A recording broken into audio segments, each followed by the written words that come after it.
je veux dire, à force de taper des filles de même, ça t'est-tu déjà arrivé? Là, t'es rendu célibataire, là. J'ai entendu dire que c'était fini, là. Ton couple, là. Ça a fini, là.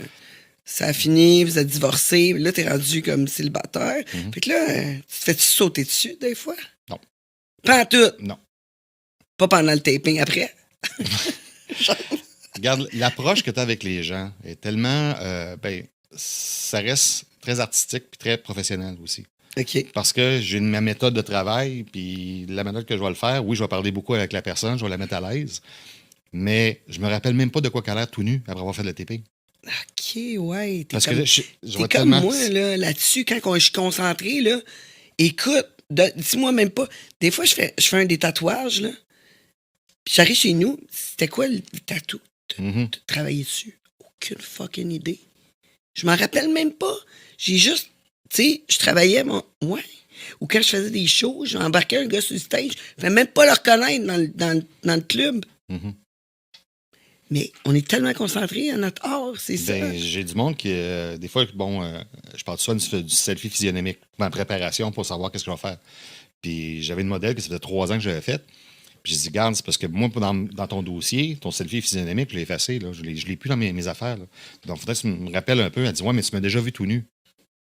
Non, je me rappelle même pas.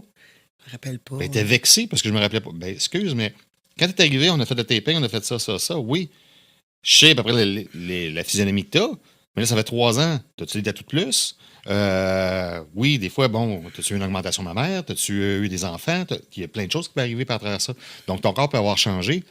Donc, si, par exemple, quand je t'ai fait la première fois, tu avais une césarienne, tu n'avais pas de césarienne, tu en as une, puis tu n'es pas à l'aise avec la cicatrice, ouais. Oui, on va la cacher facilement avec le tape, parce que je ne ferai pas de Photoshop. On va y aller avec le design pour cacher ça. Mais là, c'est pas même le design que j'aurais pu faire il y a 3 ans avec toi. Puis de toute façon, je me rappelle vraiment pas de quoi tu as l'air. Oui, parce qu'avant le taping, tu demandes toujours une photo nue devant le miroir. Là. C'est une photo physionomique le plus straight possible, que quand je suis devant le corps pour le faire, c'est à peu près la même position que tu vas avoir. Donc, ça va être debout, straight. Je ne veux pas d'extravagance ou de bras dans les airs. Donc, regarde, c'est comme ça, pour savoir aussi que les lignes vont, pour l'adapter le plus possible, pour que quand tu bouges, que ça fasse beau avec le tape. Et ça ne tire pas ou que ça casse. Puis là, tu fais la photo, là, ça mijote dans ta tête, tu regardes ça. Tu as besoin de combien de temps avant le taping? Quand c'est des créations que je vais faire, bien souvent, c'est que je vais l'avoir au moins 24 heures d'avance. Pour avoir le temps de penser peut-être quelque chose, laisser de côté, laisser ça mijoter. Pour le matin même, souvent, c'est là que ça va commencer à sortir. Comme pour le tien, moi, ça a sorti en conduisant pour venir ici. Là. OK, ouais. Ben là, t'es dans le fait, là. Devant le fait, là. Mais non, mais c'est là que... C'est maintenant, là. Il faut que je trouve de quoi, là, right now. C'est pas vraiment de la pression, c'est plus que là, je m'en vais le faire, puis c'est là que les idées sortent. Parce que là, ça a mijoté. Oui, j'ai regardé comme il faut, ça. J'avais peut-être une idée d'aller, bon, on a parlé peut-être un peu fétiche, mais le design en tant que tel, je ne savais pas encore. Ouais, mais c'est sûr, devant la toile, ça doit arriver pas mal. Puis là, bon, après, comme je t'ai dit, j'ai vu peu fitness. On a été dans un style comme ça, puis le reste, ça a été pendant le taping. Cool. Ouais, ben j'aime bien qu'est-ce que tu as fait. Mon corps paraît bien. Je me sens sexy comme dans mon jeune temps. Puis t'es confortable dedans. Ouais, ben oui, je suis confortable. Ben, tu sais, moi, plus tout nu que je peux être, mieux que je suis, j'aime ça être tout nu. Là, dis-moi, là, à travers les années, à faire du taping, du body painting, c'est quoi comme l'affaire qui t'a fait le plus triper, comme le shoot qui t'a fait le plus triper? D'une idée qui est venue en voyant son chien. Son chien? Son chien. C'est parce que je venais de finir une série sur Netflix. Puis quand je suis arrivé là-bas, ben, c'est sa chienne. Elle s'appelait comme le nom d'une des héroïnes dedans. Et on est parti sur un trip de hey, on essaye tout ça pour le fun. Puis vraiment, sur de l'improvisation, on a fait son taping. C'était Mazzy King qui était dans Lucifer. OK, ouais. Puis j'allais pas pantoute dans ce sens-là. Puis... T'étais pas supposé pantoute. Là. Ben, on allait dans un autre thème, mais c'est juste quand j'ai vu, puis elle l'appelait Mazzy King.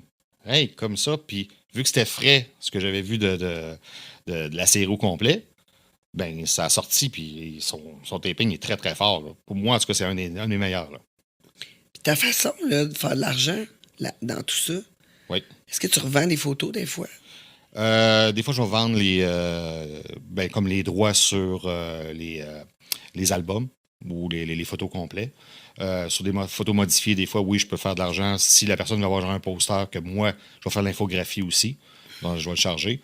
Mais je vois pas ça comme une business. Donc, je suis pas là vraiment pour faire bien du cash. J'en fais ailleurs aussi, là. Mais comme je l'ai dit, si j'ai pas de fun, je vais arrêter. Donc, si ça vient trop business, probablement que je vais me tanner puis je vais arrêter. OK, fait que c'est sûrement pour ça que t'es pas t'es pas devenu policier, là. Non, ça, c'est à cause de mes notes.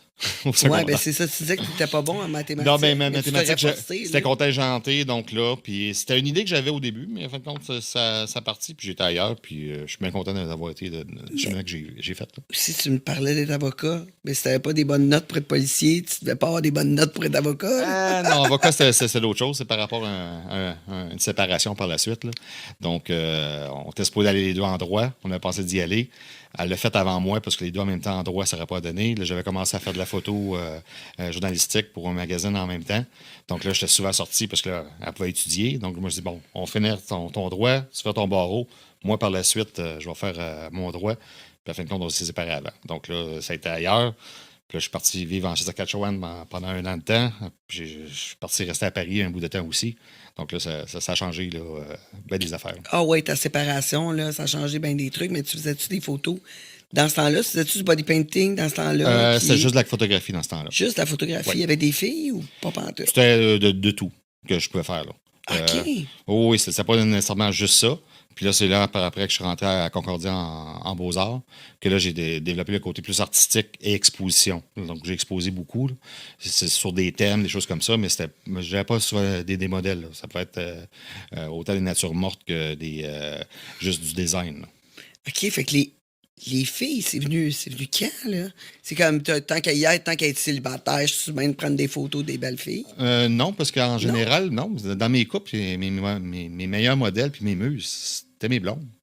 Ouais. Donc, bien souvent, on pouvait regarder à la TV, on regardait quelque chose, ou une game de football, puis pendant la game, hey, on fait-tu l'équipe? Oui, donc là, se plaçait, puis pendant la game, on le faisait directement. Donc, d'avoir des modèles qui sont des femmes, c'est pas le but en tant que tel. C'est juste que, oui, dans ce que je fais, c'est surtout des femmes que je vais avoir. OK. Mais c'est pas ce que je recherche le plus. Mais ça donne que oui. Puis dans le monde libertin, ben j'avais en masse de monde. Là. Je voulais le faire. Puis qui était ouvert à ça. Donc, c'est facile pour moi. Là. Mais là, tu restes-tu dans ce milieu-là? Un milieu libertin, c'est encore pour toi une façon de faire, comme une façon de vie? Ben, est-ce qu'on peut vraiment sortir de là? Je pense que c'est juste par rapport à des expériences. Quelqu'un qui a eu des très mauvaises expériences, c'est sûr qu'il ne voudra pas aller là-dedans. Comme j'ai dit, moi, j'ai eu des très grandes amitiés avec des gens qui sont dans le milieu. Donc, même si je ne serais pas là ou que j'aurais une conjointe qui ne voudrait pas en faire, OK, on n'en fera pas, mais on va voir des gens, par exemple, qui le font. C'est ça. Pas voir ce qu'ils font, mais être avec ces gens-là aussi. Là. Comme récemment, j'ai fait encore des tapings à la Rumeur, au bar échangiste de Québec. Que j'ai une bonne entente avec le propriétaire qui est là. Puis même encore au mois d'octobre, je suis supposé faire une soirée encore de taping avec eux autres. OK, ouais, cool. Parce que c'est des belles soirées à faire. Puis oui, il y a des filles qui vont voir 2-3 fois que j'en fais. Puis une soirée, ils vont décider, oui, on essaye. Donc. Ouais. Puis ça génère-tu des fois de la jalousie dans tes couples? Tu sais, avec tes comme je disais, blondes? parce que d'habitude, ils voient ce que je fais. Puis même avant de commencer une relation, c'est comme tu vas voir ce que je fais au début. Donc, que ce soit dans n'importe quel domaine, si tu n'es pas honnête de d'où tu viens et qu'est-ce que tu as fait avec la personne et tu essaies de se cacher, c'est quand qu'ils découvrent que c'est pas bon.